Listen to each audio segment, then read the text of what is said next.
Hi, I'm Kathy from Stitch It Together.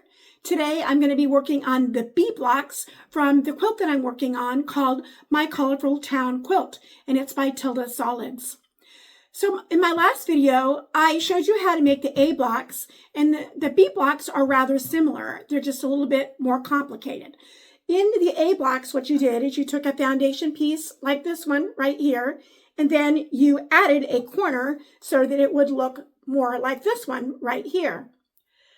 With the A blocks, you only had that one corner that you were adding, and then you had whole pieces of fabric to make great big long rows. So it really was not that complicated. For the B blocks, you're going to be using a lot of the same techniques, except for you're going to have an awful lot more corners to add in the same manner. But there's more than one technique you can use to add these corners, and I wanted to show you another method and why you may want to use it and why you wouldn't. In the A block, since I only had one corner, the method that you use is you have your foundation piece like this, then you take your square and you draw a diagonal line on it. You make sure that you put that line going in the right direction. You add it to your foundation piece, and that what you did is you stitched right beside that line right there, and then you flipped it over, and then you trimmed off the back. And that method is absolutely fine. There's nothing wrong with using that method, but here's another method that you can use. And the reason that you might want to use this method is for these blocks, we're going to be adding at least 3 corners to our foundation.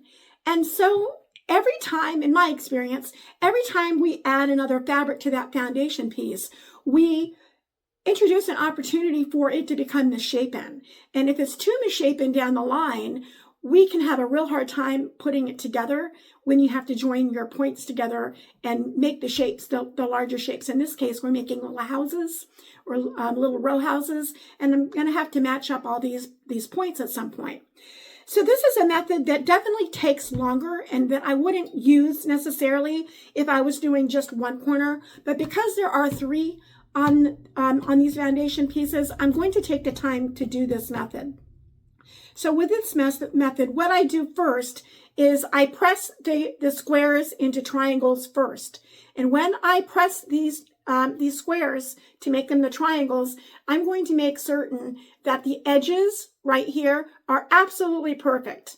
So if there is any doubt or misshapen point part of the triangle, I'm going to be in favor of keeping the edges together and the straight not quite as straight. So if it's off a little bit on the diagonal, it's more important for me to have this shape, because that's what we're doing ultimately, was we're trying to keep the fabric when we add it to exactly the same dimensions as your foundation piece. So if there's going to be any misshapen part, I'm actually going to allow it be the fold and not on the edges. So what I do is after this has been perfectly pressed, then I join it to the foundation piece, and I'm going to make sure that the edges are perfect, completely perfect. I'm going to go ahead and pin it. It's going to take me longer to do that, but I'm going to pin it so that I'm sure those edges are absolutely perfect. I'm going to then sew the same as I did before. I'm going to be just on the corner side of the diagonal. Now, in my case, because my fabrics are all solids, I'm not going to really need to draw that line again because I have pressed it and I can see it. I can see it because they're solids.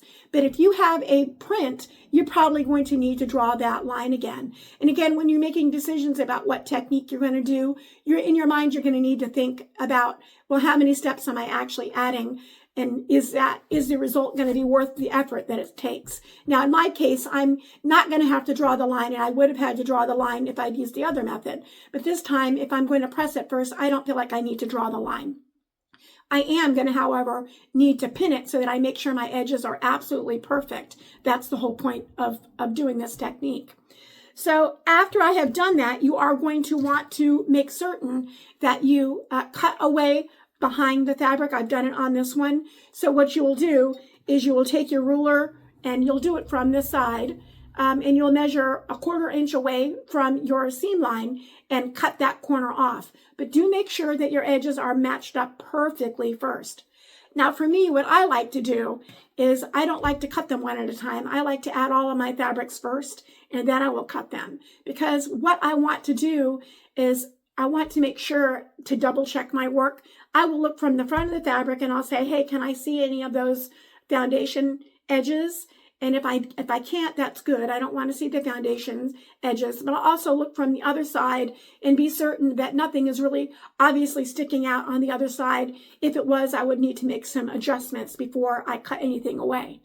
So this is how I'm going to go ahead and make these bee blocks. It's going to take me a little bit longer as a result, but I think down the line it will be worth it when I'm able to match those points up, and they should match pretty well and pretty much easier than if I had misshapen blocks. So thank you for watching, and I hope that this gives you some idea that there is another way to put those blocks together. Happy quilting.